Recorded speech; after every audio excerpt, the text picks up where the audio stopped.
Hello, I'm Ray Warren from Channel 9. In the gladiatorial game of rugby league, Hazem El-Masri is one of the real gentlemen of the code. In 41 years of sports commentating, I've seen a lot of footballers come and go. But I have no doubts Hazem El-Masri will leave a lasting impression on rugby league, as he will on Australia. He's the man we call El Magic. Get out! Come on! When I'm on a horse, it's a great feeling. It's a great adrenaline rush. Yeah! It's sort of a communication between you and the horse. Get out! You get some stubborn horses sometimes, but you got to take control, get on that horse, and it's a challenge. It's pretty much a challenge that you want to accomplish. I've always loved horses and or animals in general, so whether it's a cow or a dog or horses and that. So back in Lebanon, I probably didn't have the chance to have any pets or anything like that. But in Australia, you go out and you can enjoy these little things. It rekindles those images that we have in our head about our ancestors, that Arabic tradition. And it's quite a special feeling to be engaging in activity that our ancestors were so good at. Let's go! And people tend to forget that when it came to horsemanship, when it came to poetry and chivalry, the Arabs were legendary for all that. And it's just something that we want to continue. My time is very hectic during the season, so I try to go when we got some time off in pretty much the off season when there's no footy. He's got it away! It has gone goal! Hazem El-Masri wins the game for Canterbury. He's ultra competitive and ultra dedicated. He's the most fiercely competitive person I've ever met in my life. He takes a lot of pride in being the best at what he does. And from where he was to what he's come to is just phenomenal. But the game will be remembered for Hazem El-Masri's goal kicking, passing Daryl Halligan's Australian record of 31 in succession. It's a story that I thought was one of the most remarkable I'd ever come across in the world of sport. There's this young kid on the war-ravaged streets of Tripoli in Lebanon who transplants himself to Australia. He then decided to take up a sport that was also completely foreign to him, and a culture within that sport that was completely foreign to not only the culture that he came from, but his personal beliefs in many cases.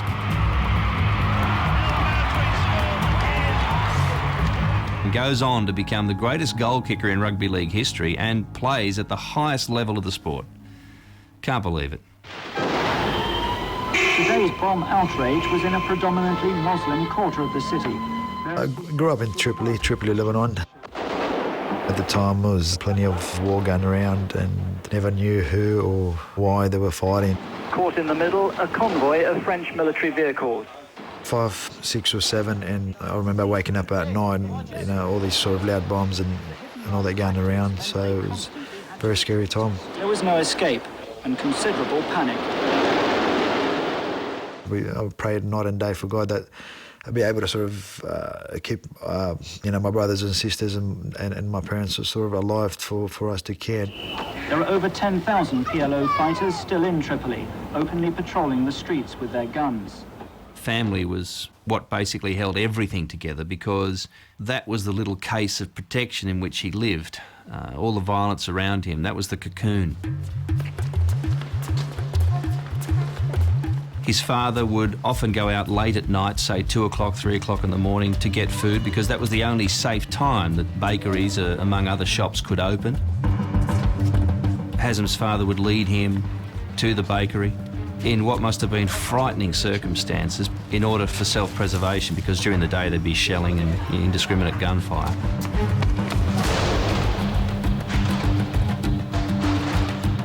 Playing soccer there was pretty tough as well. I mean, it's actually a building site that they used to just mark out with chalk and all that, and they put up a couple of posts, and that was our home ground.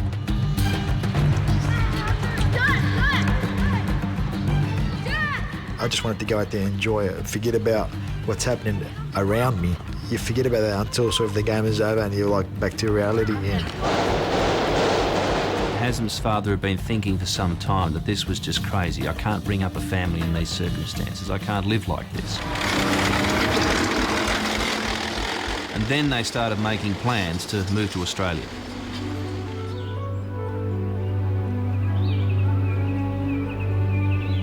It was like being on another planet. And coming to Australia with 5 kids and mum and dad, a language barrier and barely enough money to sort of pretty much survive on, and it's a big ask. The biggest aspect about all is that you're actually safe. You're in your own home and no one can come and say get out for no reason. The one thing that was probably most comforting for Hazem was that they were not far from the local mosque and that they were in a community where there were quite a number of Muslims. The first sport I played in Australia was soccer, because obviously I played in Lebanon. And in a local barbecue pretty much with the family and relatives, and some of their cousins sort of, handed me this bizarre ball and they said, here you go. And I said, what is this ball? I've never seen this ball before. Shouldn't it be a round one? They said, no, this is a different game. I said, yeah, well what do you got to do? And they said, see that line over there? I said, yeah. They said, all you got to do is grab that ball and put it, pretty much on that line without anybody sort of catching you or grabbing you. I said, is that it? They go, yeah, I'll give you that ball. So I pretty much grabbed that ball and I was, pretty much weaving through them all, and I'm thinking, this is easy, this is a great game. We have pleasure in raising the curtain on the 1988 Winfield Cup Grand Final. I was good at soccer, but everyone just loved rugby league. No one used to talk about soccer. 88, when I first came here, that's when the year the Bulldogs won the grand final. Is that the grand final gone? That's the grand final gone as far as I'm concerned. And I'm like, this is unbelievable. This is, and having the buzz around. And I decided to play rugby league for both club and school. In 95, I joined the Bulldogs. And I just remember thinking, wow, that's a funny name, Hazem El-Masri. Wonder what that story is. He was obviously different. Everyone started talking about the fact that he was a Muslim. I mean, he had obviously come from a totally different background to the a lot of sort of brash and cocky young players that are sort of knockabout kids from around the western suburbs. But Hazem was from the local area, but he'd led a very sort of different life. No, don't left foot. Yeah, let's give it back here. Help the field, mate. Working here. When I first started, I didn't know what to expect, and they probably didn't know what to expect as well. So one of the guys, knew I was Lebanese and all that, and from around the area, and he said to me, he said, Haz, you got a few mates that can give me a stereo? And I said, what do you mean by that? And he said, I'll need a stereo for my car. I said, mate, look, I'm sorry to tell you that, but I'm not one of them guys. I don't do things that way. Early on from my career, I had to sort of, establish myself in a way that, okay, this is me, this is what I'm all about, accept me or you don't. I think for a whole heap of footballers, Hazem would have been their first contact with a Muslim. I mean, Hazem didn't date women before he got married, he's never drunk. And I remember players telling me about, for instance, during Ramadan, and they'd sort of try and goad him into having a drink. Well, come on, Haz, just one little sip of water, no one will know. And it became a bit of a game with them, I guess, to see if they could tempt him to break his fasting vows. But he never did, and after a while, I think people really accepted him and admired him for it.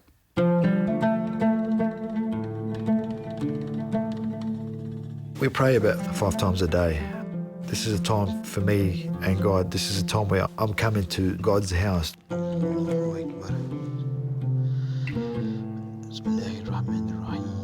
It's about dropping everything behind me, material things in life. Everything that exists in life is all behind me now. This is time for me and God. This is time for me to sort of communicate with my Lord.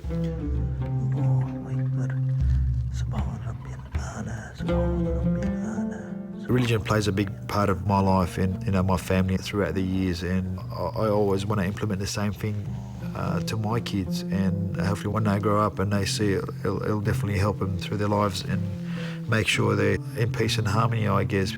You sort of always want to pretty much do the right thing, and if they can do that, I'll be a happy father. Okay, you want chocolate ice cream? You have to be listening now. Put your finger down, that's yucky. Say, قل هو Allahu. The first time I met Hazem was at Belmore Sports Ground. And being there, I hated being there. We'll say it with you. Bismillahir-Rahmanir-Rahim. Alhamdulillah. The impression or the idea or the image that I had of footballers wasn't a very positive one. I thought that, he was going to be rude and obnoxious and perhaps even womanising to some extent. But he was exactly the opposite of that. Come on, let's read this page. Let's read this page here.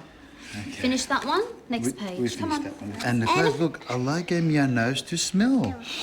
Smell the clouds. You come across a lot of girls when you're famous pretty much and playing footy, and you want to choose your right one. I'm thinking to myself, how am I going to meet my girl? And God just said they're there for me. So it's like, there you go. You know what I'm saying?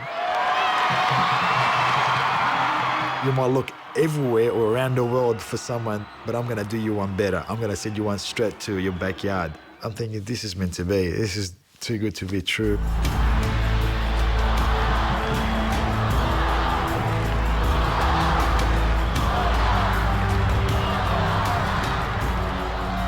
I'm the third daughter to a Palestinian family.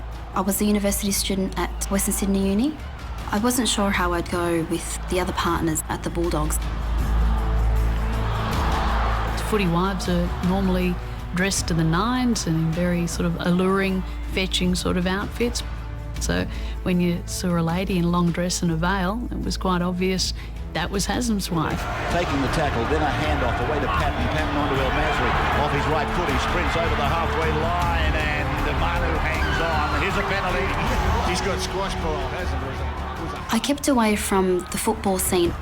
I wanted to know what I was all about first, because people were going to identify me as being Muslim and an ambassador for my religion. And I realised that if somebody was to ask me one day, why exactly have you got this piece of, fabric covering your head, I was able to give them an answer that they could understand.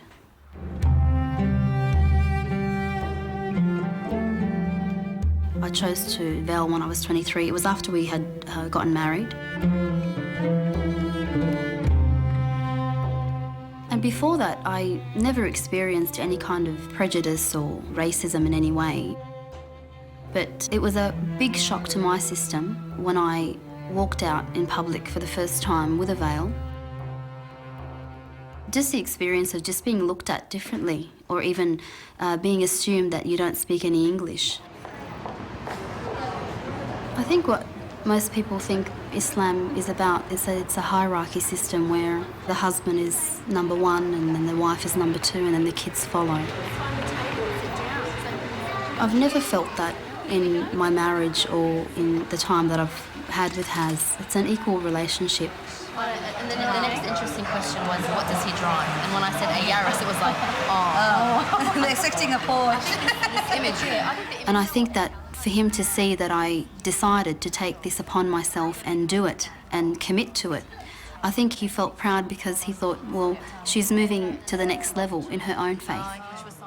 I went out one time and come back, and all of a sudden she had it on. I thought she was just trying it on, and she said, no, it's staying, and she had a tear coming down her eyes as well, and I said, oh, okay then, so give her a bit of a hug. And when you're spending your whole life thinking, okay. It's her own choice, and she stuck by it, and I was very proud of her.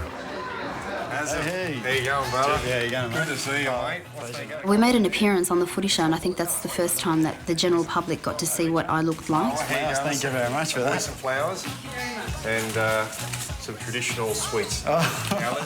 A couple of weeks after that, the first letter and the only letter that Hazem had ever received that was hate mail was from an unidentified gentleman who chose to use every vulgar term he could find to describe my appearance. I think generally as a person, when I first met him, he taught me patience, and it really upset me. I think it took about 2 weeks for me to stop thinking about it. But it was probably one of the most disappointing things to happen, I think, to him personally. Well, there's hardly enough room for a plate, for a glass here. That's just all food. And all homemade. All homemade, mate. She's a great cook, you know. Things like that makes you more determined. That's what drives me to be more successful and drives me to be more going out there and promoting unity amongst people and eliminating that ignorance. I think a lot of people are hostile towards the Muslim people or the Muslim faith is because of their ignorance. I think it's a fact that they don't know much about the Islamic religion itself. They don't want to learn. Oh my goodness, did you see that net? Hazem is a very, very reluctant role model. I've tried to explain to him that we don't have anybody in such a unique position to be able to act as a leader for the Arabic community in that area. I believe he's the most qualified. Whether he likes it or not, he's in that position. He's very well respected amongst everybody in mainstream Australia. In a period of darkness, particularly for young Muslim kids, he's a source of light for them, a great source of inspiration. Hey, mate. How are you? Behind the scenes, he's been a very strong worker in the community. Hi, Hazem. How are you, matey? Champ, mate. Oh, thanks, mate. You're going all right too. How are you? But it's not been easy for him. Well, in 2004, Hazem found himself in this extraordinary situation where a woman claimed at a Coffs Harbour pre-season training camp that she'd been pack raped by a number of Bulldogs players. Police are appealing for any witnesses to an alleged sexual assault that occurred at the Novotel Pacific Bay Resort. We had a tough game and I sort of, stayed up a bit, went to bed and then got up the next day and all these dramas are going around. I said, I'm sorry, but I'm not getting involved in this. The allegations were that there was a group of players that were still at the swimming pool drinking at 5 in the morning and that whatever happened had happened with a woman. You know, the Daily Telegraph had made such a fuss about Arab rapists and all that sort of thing that there were immediately people that just went Arab, gang rape, Hazem El-Masri. Everyone was always staring at us at the airport. You're walking towards the airport, everyone was going, okay, well, these are the Bulldogs. I wonder which one is the rapist. Well, as it turned out, Hazem was the only player in the group who refused to give a DNA sample to police during the investigation. A 20-year-old woman who says she was assaulted by members of the Canterbury Bulldogs rugby league team. The hysteria his decision caused in the media was unbelievable. And most of it was, well, he's got nothing to hide, so why won't he cooperate? Well, my answer to them was, if I had nothing to do with it and the police themselves said I'm not a suspect, why should I go through a terrible ordeal? Why should I? The police themselves said I'm not a suspect. The Coffs Harbour rape allegations were probably the worst time of my life with Hazem. Just to have somebody question or ask you if your husband is involved in a rape. I knew he wasn't involved in anything, whether these claims were true or not. I knew he had nothing to do with it because he was in his room talking to me on the phone that night, so that's all the confirmation I need. New South Wales Police have announced they'll take no action over the rape accusations involving players from Sydney's Bulldogs Rugby League club. The announcement ends a 10-week investigation into a very public affair which brought down the Bulldogs executive and shattered the club's reputation. Sure, buddy, yeah, no worries. I suppose you'd have to wonder how Hazem El-Masri comes from the closeness of his own well-behaved community to mix with loud and misbehaving footballers. At their peak, they're invited to great parties, they meet women, earn lots of money, and have luxury showered upon them. But he sets an example by living properly.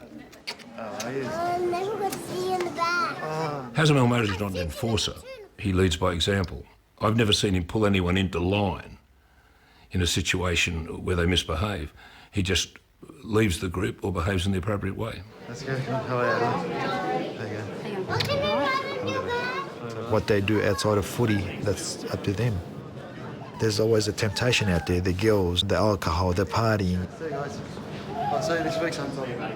You name it, it's just, it goes on and on, but I've always sort of taken a stance and I've said, okay, look, I'm not doing this because, you know, it's against my religion pretty much. It's against my morals. It's against what I believe in.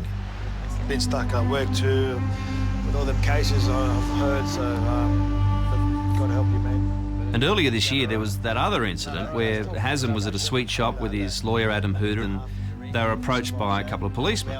It turned out to be a chapter in his life that was actually a lot more difficult than he thought it'd be.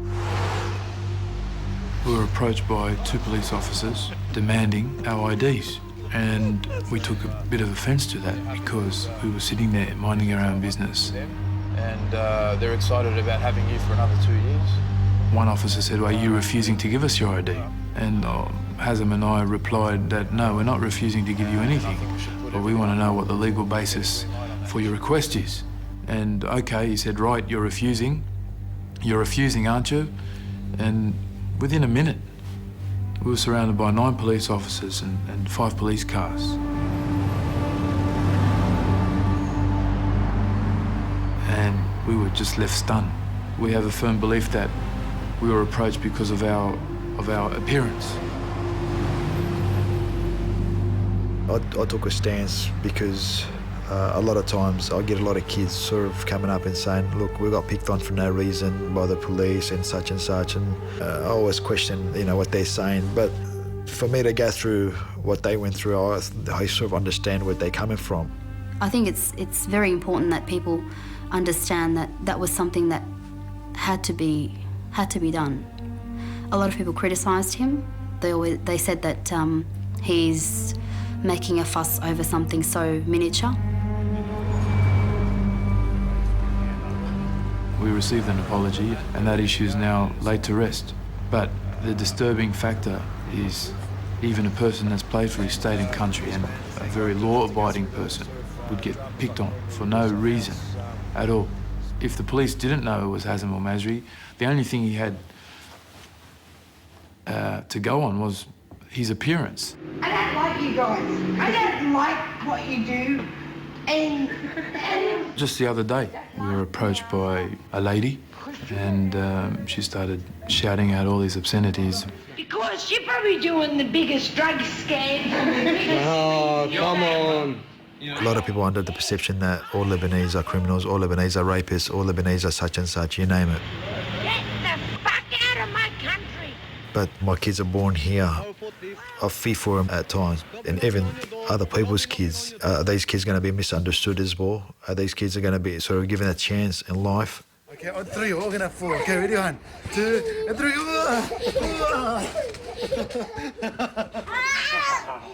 Australia is definitely my country. But it's tough to say. Times are getting difficult, and unless there's a sort of a change out there with people's attitude, it's going to make you think that it's not home, and you need to sort of leave and go somewhere else. But you know, hopefully that's not the case. Get out! Get out! His children are going to be raised in this country, and it saddens him that his children would have to put up with these things. So he's got to make more of an effort to ensure they grow up in positive surroundings. So what drives him mostly today is his children. I don't give up quickly, and it doesn't matter what it is. When I believe in something, I want to do it. You know, some people might call me stubborn or you know, perfectionist, I guess, in a way, but I don't want to leave something unless I've conquered it. Make sure I get here nice and early. When I'm standing behind the ball ready to kick it, it's sort of similar to when I'm praying, because I have to be in total concentration. It's pretty much a connection between me and God. I'll make sure I say a few prayers beforehand. I believe in myself, and I just want to back myself and make sure I follow through and kick that ball. And as I move in, I think about it again. So it's pretty much just asking God to hopefully make it easier for me. We can now declare that Hazem's the greatest goal kicker that ever lived. And the frightening thing is, he only commenced kicking 5 years into his career. Hazem El-Masri at 31, and one of the oldest players ever to debut at Origin. In fact, I'm a firm believer that if he started goal kicking at the start of his career, he'd be the highest point scorer of all time. Gallen for the line. Gallen gets it away. Hazem El-Masri. Hazem And I know with Hazem that it burned inside him that for years he had every right to play State of Origin, but was never given the opportunity. It was one box he hadn't ticked. And so when he was finally selected, straight away I could sense in him this resolve to prove a point. This is going to count. I'm going to make this count. I'm going to show them that I should always have been there. Hazem El-Masri on debut at Origin level in front of 52,000 people.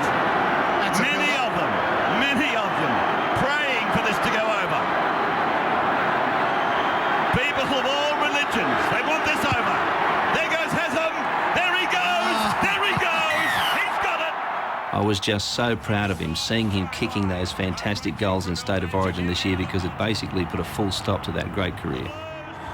Out of the ruins of a series for New South Wales, he became the focal point. He was the hero.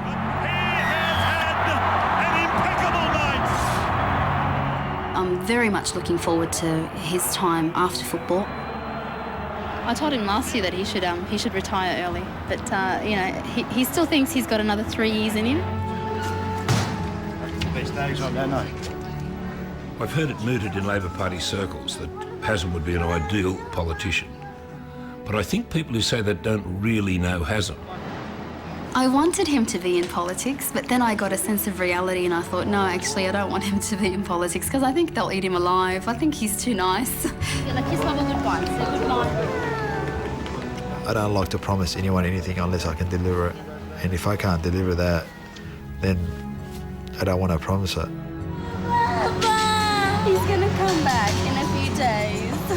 I'm sure I can help out in different ways. If I can help people, I'm willing to sort of take the opportunity to do so. I think while you're still in the spotlight and people are interested in you and you can make a difference, then I think that you should take that opportunity. Make sure you cover all the ground that you can, because it doesn't last a lifetime. We'll be at home one day by ourselves sipping a cup of coffee and no one will want to interview us. So that'll come one day.